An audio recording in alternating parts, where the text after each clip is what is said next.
Once upon a time, the name Burkina Faso was little more than a whisper. For outsiders, it meant dust hunger and dependency, an afterthought in the grand story of world trade. But today, that same name echoes inside boardrooms and ministries across continents. Why? Because a nation that once stretched out its hand for aid has just dared to extend it as an equal partner in a deal worth $2.6 billion.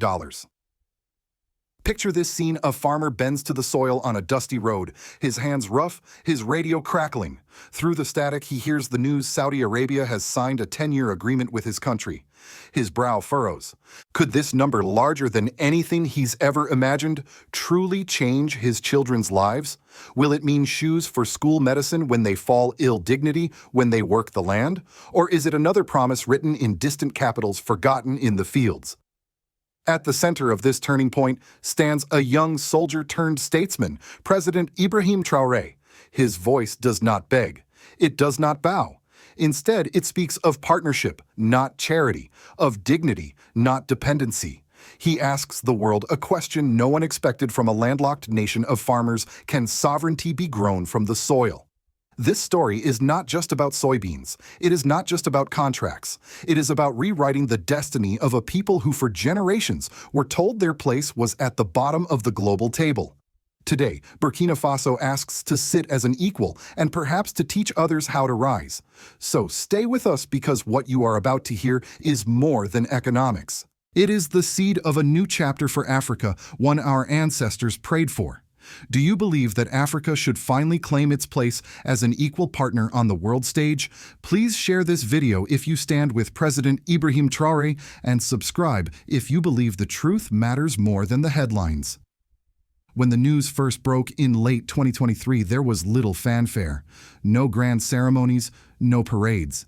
And yet the announcement echoed like thunder across the Sahel. Burkina Faso had signed a 10-year economic partnership with the Kingdom of Saudi Arabia, valued at $2.6 billion.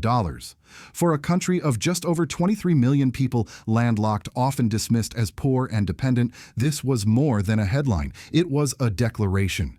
What made this deal so historic was not only its size, but its structure. This was no one-off check, no fleeting gift wrapped in conditions. Instead, it was a carefully planned agreement divided into 5 pillars designed to reshape an entire economy. Each pillar carried the weight of a promise long delayed. The first pillar, 30% of the investment, was infrastructure. For decades, crops rotted under the sun because there were no silos to store them. Farmers lost months of labor to the heat and the insects. Now silos would rise across the countryside, preserving harvests and stabilizing prices. Roads would stretch from Ouagadougou to the borders, shortening the endless delays that strangled trade. And beyond roads, railways. Yes, railways were planned to connect this landlocked nation to the ports of Ghana. It was a dream whispered for decades now, written into a contract.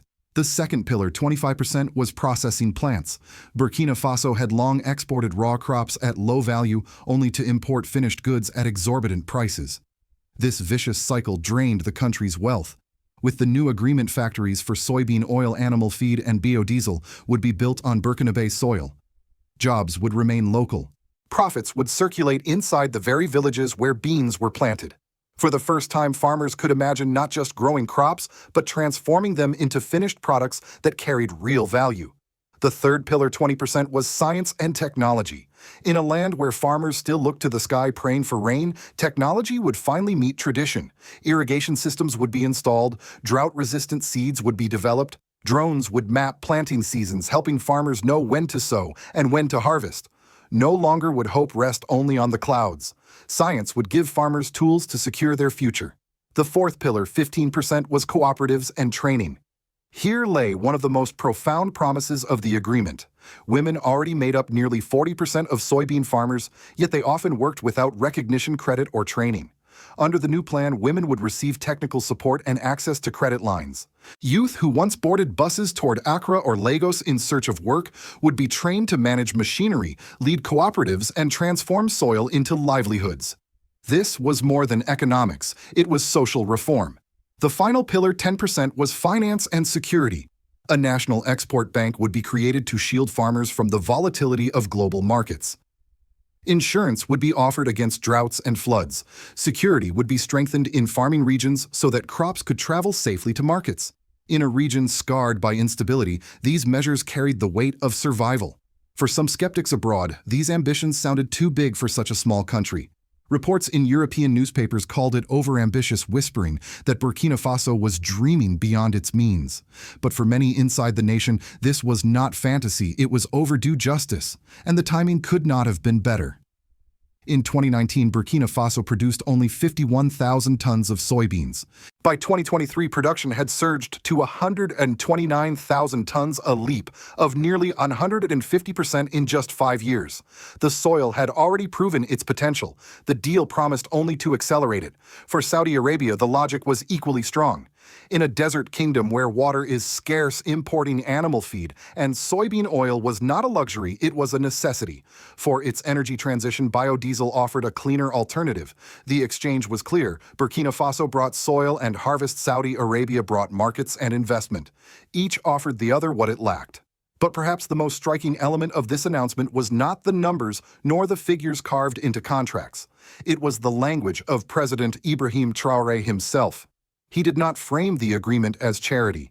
He did not bow in gratitude. Instead, he declared, "One brings the land, the other brings the market. Together we build dignity." Those words carried weight. They broke with decades of dependency language. They marked a deliberate shift from begging bowls to bargaining tables. For the people of Burkina Faso and for many across Africa, this was more than economics. It was a statement of identity.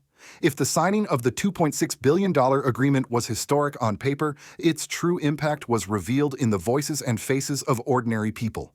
This was where hope met doubt, where promises clashed with memories of betrayal, and where the meaning of sovereignty was tested. On a roadside near Bobo Dioulasso, a farmer named Musa heard the news through the crackle of his radio. He set down his hoe, looked at his 2 children playing in the dust, and wondered aloud, does this mean they will have shoes for school medicine when they fall ill, or will this be another promise spoken in capitals and forgotten in the fields? His question echoed through villages across Burkina Faso. In Ouagadougou, a taxi driver gripped his steering wheel tighter as the radio carried the same announcement. He muttered, "We have heard promises before." To him, billions meant little unless fuel prices dropped or school fees became manageable. The skepticism was real, born of decades of disappointment. But not all reactions were weighed down by doubt. In Koudougou, a women's cooperative gathered under a tin roof. Their leader, Mariam, stood before 30 farmers and declared, "They are not only buying our beans, they are building our presses, our roads, our schools." Her words ignited ululations, those piercing cries of joy that African women raise when hope feels within reach. For them, this was not just a contract. It was the possibility of dignity restored. The emotions did not stop at Burkina Faso's borders. Across the Sahel, whispers grew louder. In Mali, herders asked, if Burkina can do this with soybeans, why not us with cattle? In Niger, farmers wondered whether rice could become their ticket to independence. What had begun as one nation's agreement started to look like a regional spark, a sign that the Sahel alliance could become more than a military pact. It could be an economic community. The climax reached another level on the international stage. In Europe, newspapers carried the story with surprise and unease. Commentators admitted they had underestimated the pace and ambition of this young African government. Behind their cautious admiration lay fear. For if Burkina Faso could negotiate with Saudi Arabia on equal terms, what did that mean for Paris, Brussels, or Washington capitals long used to dictating the terms of Africa's economic life? In Asia, the tone was markedly different. Chinese observers studied Burkina's cooperatives, considering whether their own agribusinesses might invest. In India, editorials celebrated what they called a new era of South-South trade. Even Brazil, a giant in soybeans, offered technical cooperation rather than competition. To the global south, this deal was not reckless. It was a sign of possibility. And across the Atlantic in African American communities, the announcement carried echoes of the civil rights era. Elders remembered marching with placards that read, "I am a man." They heard Traoré's words, "Together we build dignity," and felt a familiar rhythm. This was not only about soybeans, it was about sovereignty, not only about contracts, but about courage. To them, Burkina Faso's deal was proof that the struggle for dignity still lived only now in African soil. But with every cheer came whispers of caution. Students in Ouagadougou debated fiercely on university steps. Some hailed Traore as a visionary. If they call him reckless, let him be reckless for freedom, one student argued. Others warned contracts have failed us before. Without vigilance, these billions could vanish before reaching the people. And so the climax of this story was not a single speech or headline. It was the collision of perspectives, hope against doubt, pride against fear, sovereignty against dependency. On one side stood farmers dreaming of irrigation, women envisioning leadership, youth imagining factories. On the other side stood the scars of corruption, the memories of collapsed projects, and the suspicion that history might repeat itself. The world itself seemed torn. When Africa kneels, it is called stability. When Africa stands, it is called instability. When Africa obeys, it is called partnership. When Africa chooses freely, it is branded reckless. These contradictions revealed not only the prejudice of global politics, but also the stakes of Burkina Faso's gamble. For the first time in decades, Burkina Faso was no longer invisible. The world was watching, the region was listening, and the people themselves were deciding whether to believe. This was the high point of tension, the moment when $2.6 billion became more than a contract. It became a test of faith, not just in leaders, but in a nation's ability to rise. The covenant of $2.6 billion did not remain trapped inside government halls or ministerial reports. Slowly, it began to seep into the daily rhythm of Burkina Faso's people. For decades, small farmers bent over millet and sorghum, uncertain whether the rains would come. Now, whispers of change filtered into their lives, not as distant speeches, but as concrete shifts in how they worked, lived, and even dreamed. In villages where soybeans once sold for pennies, cooperatives began to emerge. Instead of dealing with middlemen who often cheated them, farmers sold directly to organizations backed by the new agreement. Prices stabilized.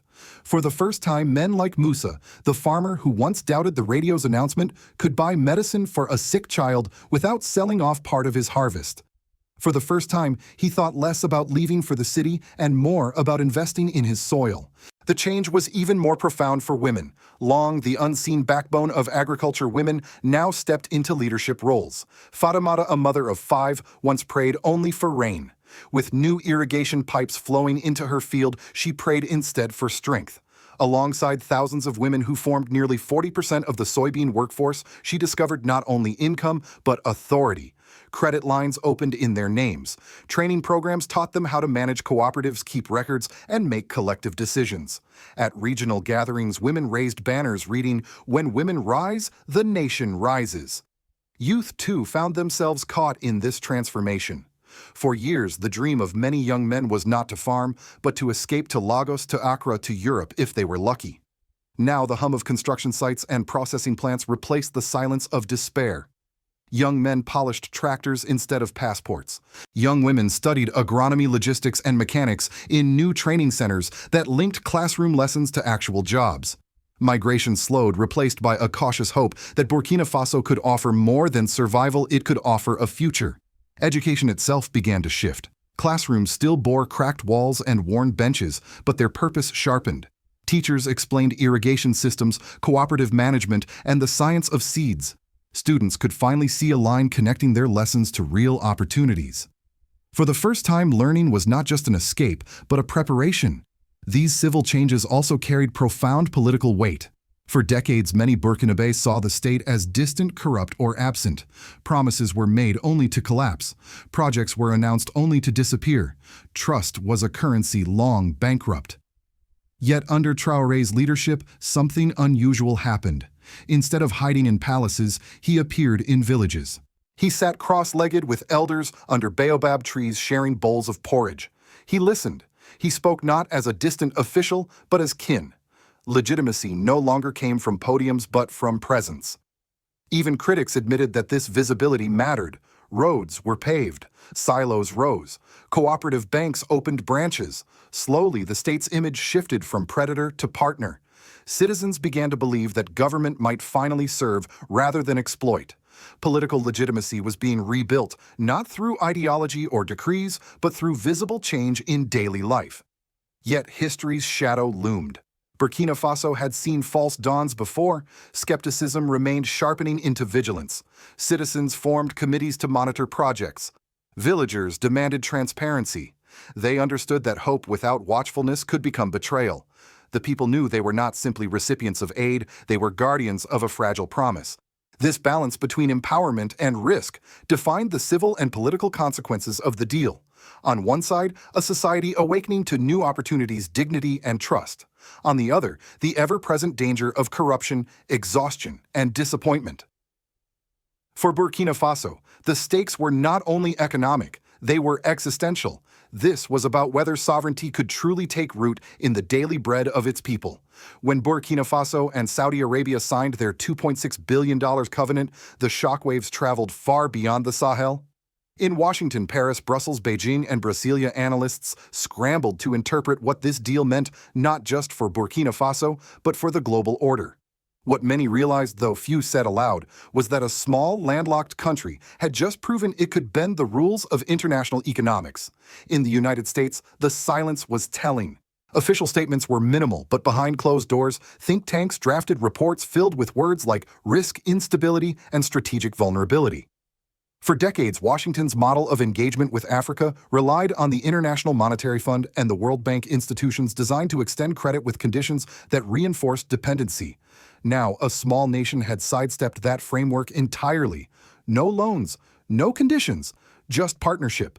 For U.S. policymakers, the fear was simple: if Burkina Faso could do this, others might follow. France, the former colonial master, felt the sting most sharply. Commentators in Paris worried openly about the survival of the CFA franca, the currency system that had long tied West African economies to French oversight. Newspaper editorials accused Traore of recklessness, while political figures whispered about the loss of influence in what was once called France-Afrique. The louder the criticisms grew, the more transparent the anxiety became. Europe had treated Africa as dependent for generations. Now dependency was breaking. Meanwhile, in Asia, the tone was different. In Beijing, observers studied the cooperatives with quiet intensity, considering whether Chinese agribusiness should expand its footprint in Burkina Faso. In New Delhi, newspapers praised the deal as an example of South-South cooperation, proof that trade could be built on equality rather than domination. Even in Brazil, a titan in soybean production, the government extended a hand of technical cooperation rather than competition. To the global south, this was not a reckless gamble, but a signpost of a new multipolar era. The African continent itself responded with fire. In Bamako, Niamey, and Dakar, young people debated whether their leaders could show the same boldness. Farmers asked why they should continue exporting raw goods at low prices when Burkina Faso had proven it was possible to demand more. Some waved Burkina's flag alongside their own, chanting that this was not just one nation's contract, it was a declaration for the entire Sahel. And across the Atlantic, in African-American communities, the deal resonated like an echo from history. Elders who had marched in the civil rights era recognized the same language of dignity. When Ibrahim Traoré declared together, "We build dignity," it reminded them of placards that once read, "I am a man." For many, Burkina Faso's agreement was not just about soybeans. It was about sovereignty, about refusing to wait for permission, about daring to stand tall. This collision of perspectives revealed the global fault lines. When Africa kneels, it is praised as stable. When Africa stands, it is branded reckless. When Africa obeys, it is framed as partnership. When Africa chooses freely, it is called instability. These contradictions spoke louder than any speech. In the end, the United States and Europe saw risk where the global South saw opportunity. For Washington, the fear was losing control of the narrative. For Paris, it was losing grip on its former colonies. For Beijing, New Delhi, and Brasilia, it was the opening of new doors. And for Africans everywhere, it was proof that even a landlocked country could force the world to take notice. Burkina Faso had not just signed a contract, it had issued a challenge.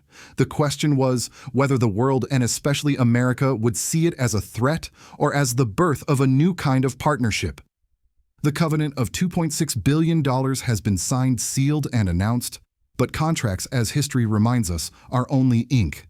The true test lies in whether those words on paper will become bread on the table, irrigation in the fields, and dignity in the daily lives of Burkina Faso's people. For too long, Africa's stories have been written as tales of dependency aid shipments with strings-attached loans that buried nations deeper in debt, leaders who bowed instead of bargained.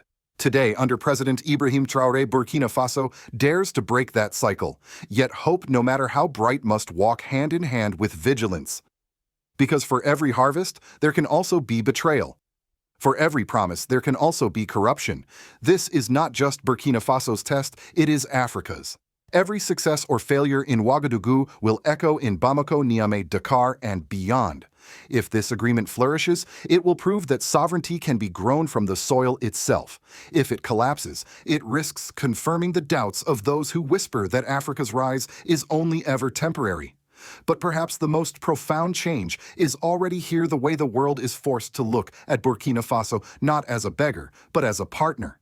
And for ordinary Africans, that shift in perception may be the seed of a transformation larger than soybeans, larger than trade.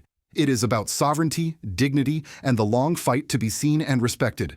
So let me leave you with this question. Do you think President Ibrahim Traoré's strategies are truly effective yet, or is it too soon to trust this path? Please share this video if you believe Africa deserves to stand as an equal. Subscribe if you believe the truth is more important than the headlines.